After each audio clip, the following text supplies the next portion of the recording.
In the small coastal town of Ambervale, a young artist named Clara lived with her mother, Ileana, in a creaky old house overlooking the sea. Clara had inherited her late father's gift of painting but often felt her works lacked the soul her father's creations had once captured. Ileana, a quiet and reserved woman, encouraged Clara to explore her talent, though she herself rarely ventured out of the house, keeping to her sewing and books. One chilly autumn evening, Clara found an old, weathered trunk in the attic while searching for art supplies.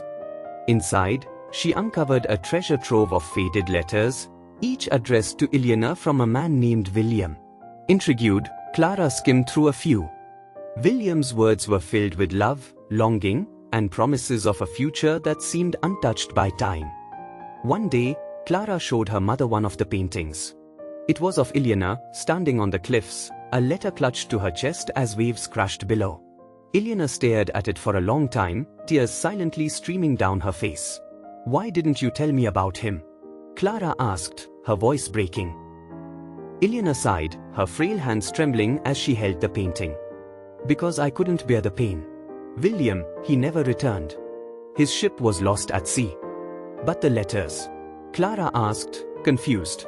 Ileana looked away, a shadow of guilt crossing her face. "Those were my letters to him. I never sent them. I wrote them after his disappearance, as if he might still read them somehow."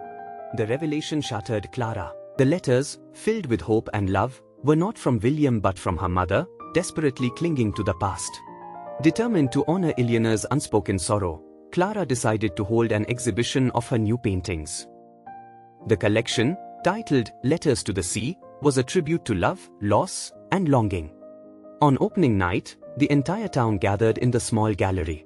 Among them was an elderly man who approached one of the paintings with trembling hands. "I know this place," he murmured. Clara overheard and turned to him. "You do?" "Yes," he said, his voice breaking. "I used to write letters to a woman here, Ileana. But my ship sunk before I could send them." Clara's heart stopped. What is your name?" "William," he replied. The room seemed to spin as Clara guided him to Ileana, who stood staring at another painting, oblivious to the commotion. "Mother," Clara whispered, her voice thick with emotion. Ileana turned, and her eyes widened in disbelief. "William?" They stood frozen for a moment, time itself seeming to hold its breath. Then, with tears streaming down their faces, they embraced, decades of pain melting away in an instant. As Ileana and William embraced, the weight of decades seemed to lift from their shoulders. Their frail frames shook with sobs, not just of grief but of a profound relief, like finding the missing piece of a puzzle long thought unsolvable. The crowd in the gallery, sensing the magnitude of the moment, stepped back, giving the two the space they needed. Clara stood nearby, her own tears spilling freely. She had spent her life painting scenes of longing and loss, never imagining that such an extraordinary resolution could unfold before her eyes. She watched as her mother, always composed and reserved, allowed herself to be vulnerable for the first time Clara could remember. "I thought you were gone," Ileana whispered, her voice barely audible. "I lived every day thinking the sea had stolen you from me." William cupped her face gently, his weathered hands trembling. "Ileana, I never stopped thinking of you. Even in those cold, dark nights at sea, when survival seemed impossible, it was your face, your memory, that kept me alive. I tried to come back, but when I finally could, I thought too much time had passed. I didn't know how to face you." Ileana's breath hitched, her eyes searching his. "I thought you never returned because you chose a different life. I thought I wasn't enough." "You were everything," William said firmly, his voice thick with emotion. "You are everything." The room fell silent except for the soft murmur of the waves outside, as if the sea itself was bearing witness to their reunion. Ileana touched William's face, tracing the lines of age and hardship etched into his skin. She could see the man she had loved so long ago, hidden behind the years but still unmistakably him. Clara approached cautiously, unsure if her presence would disrupt their fragile moment. William turned to her, his eyes softening as he took in her features. "You must be Clara," he said, a smile trembling on his lips.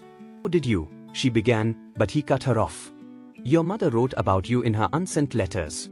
I've thought about you for years, imagining what you'd be like. You look so much like her." Clara felt her heart swell. For the first time, the love in her mother's letters took on a new dimension.